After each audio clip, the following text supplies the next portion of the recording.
aware gyud sila sa mga kung tinuod nga gi-rescue mi nila. Punta magkuan sila sa mga nga bago nila nagibuhat, unaw-naon mi nila mga trabante ug asa mi nila dalaon.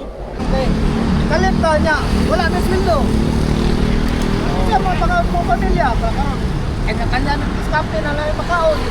Kaya, sa katayang panahon ka rin, mayroon sila na nagka-applyan, ang mga bata, daga lagi ka-applyan, pero apang po na pang-apply na, dawaton ba mi dayon.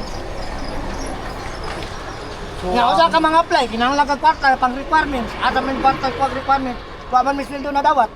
So nani proper coordination na itabo sir sa ilahang pagpa-close ani? Wala gid sir, diretso read lang gid. Diretso sir, kami tanan itang tiunan mi. Gitutukan man lang. Mura gani o kanang nag-grade sila o kanang mga kriminal gani na trabante man ang tami. Kaya ni kriminal wa man ni armas. Kaya ang gipagawas nila sa balita nga gisave daw mo. Oo, Girescue daw mo. Ang gisave. Okay, gisave na ba gisave nga gitanggal lang ang trabaho. Oo. Girescue pagi. Girescue di ba? Isa pa, moingon sila nga girescue, wala man migikidnap sa kumpanya. Oh lagi. Wala man migipaistayin dia. Wala man migistiin. Wa man migikulong dia. Sa inyo sir, unsay idea ninyo nga main reason nganong gi-raid mo? Ang number one lang ay ginakuan sir, ang sa karon radioactive. Ang number one nila ginakuan sa company kasi kuan na sila sa dos chemical sa kumpanya. Na Karon substandard daw ang among mga bakal kay kadto daw nahugso nga building sa Cotabato kay nakita daw nga ang gigamit ng materialis is gikan diri ang kalitan. Amo lang kuan sir, sila na mismo naggikan nga radioactive man kanang among kuan dia. Possible man ka nga taas ang radiation dia pero nganong ang mga tao ang hit sa management ang uban Chinese diha man nila giditin. Isa pa kung muingon sila nga ang kuan na radioactive dia nganong ang nag-examine naka-pollution raman. Wala may proper PPE. Isa pa detektor, gamit sila detektor. O kung saan panangitan ang detektor, dabi yung uban aparato, nga dili biya na siya mo pandiretso, di ba? Wala ta kaingon, pinakalibrate man na ilang pandiya. Ang isa pa sa mga, umuingo man sila dahil nga na, wala man sila nagkandak og laboratory testing sa mga materialis nga nadia sa sulod. Kaya kung maingon silang radioactive sa mga dre, nanay tingdugay diri nga trabante. O may nangausa sa mga. Ang ilaan na.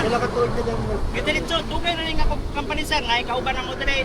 8 years, 9 years, handog ka ron sir. Kami, 10 years. 10 years. 10 years na sir. Oo. Wala may nakuhan sa mga sir. Lambok may ko. Ang kuha na sa NPA, mag-grade. O saan na lang may mga trabahante nga nakulban na may kaldero. Waman sila gingon nga on, na-read mo karon tabangan mo sa gobyerno, waman sila gipagawas nga statement ngayon na. Okay. Ultimate City, wala man. Nagingon, mga trabahante nga wanawan nagtrabaho. Namoy madawat, gikan sa gobyerno, isuporta sa mga trabahante. Wala man. O ikaw among ginakwat ko karon madungog pud tanga mo sa mga empleyado. Eh ang gipagawa sa social media, ang kuan lang sa kumpanya, ang pagpandaot sa kumpanya ngay ngani nga wa sila naglantaw sa mga dagan kami trabante. Ang gi-report dito 174 na kung butong kanon 300 ka pin ni. Nakaron asa may kuan, maingon sila dagan mong duli. May mag-atiman ng diretso sa duli. Na naman ay ginakuan nga proseso ang duli, di ba? Tinod. Ya pareharing karon. Wala may mga trabaho. Labay may mga estudyante. May mga anak. Magkuha pang mo, pangwarta. Wala man yun.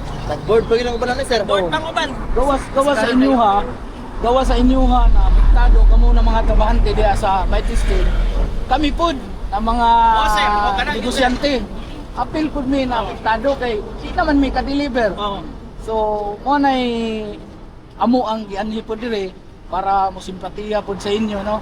Kay kami pod bisan og dili mi trabahante diha sama ninyo isa pod mi sa napituhan kay di Yes, man sir. pod mi makadeliver diha sa kumpanya no. So dako pod ang dili kay kamera pod daghan pod mga dependent pod sa mo ang napituhan umikan aning ilahang gibuhat ilahang pag-read diha sa Kapag ay ingon system. sir, ingon pa tayo sa kawanda sir nga ang media di nila pasudlo na nag-meeting dito, i-hold sila media nga mukha na. Anong i-hold nila ang media sir? Kung saan man, dili nila taga-agwi ang kumpanya nga dungog ang mga mulok sa trabahante. Karon sir nga nagtapok media, nagawilga media, dahil moabot media, naogayin sila. Sa may kwan na, gusto na ipagman sa mga pangalos, dili, mura kayo may gimuon, kayo may kanang amang gani. Sa mga lang sir, number 1 sa mga sir, sa NBI, o kuhan man sir nga nag-violate yun ang among company. Dapat sir, una-una pununta nila sir nga kung nag-care gyud sila sa mga kung tinuod nga gi-rescue mi nila punta magkuan sila sa mga nga bago nila nagibuhat unaw-naon mi nila mga trabahante ug asa mi nila dalaon kung sa ihatag sa mga benepisyo kay kung sa tinuod na sir mutuman man ang kumpanya mutuman man ang mga trabahante ang amo lang pero ang amo lang natabo mo karon pabor lang tanan sa ilaha ang pangitabo karon dagang mga trabahante mulo na mo number 1 amo pasweldo hantod karon wa pagyud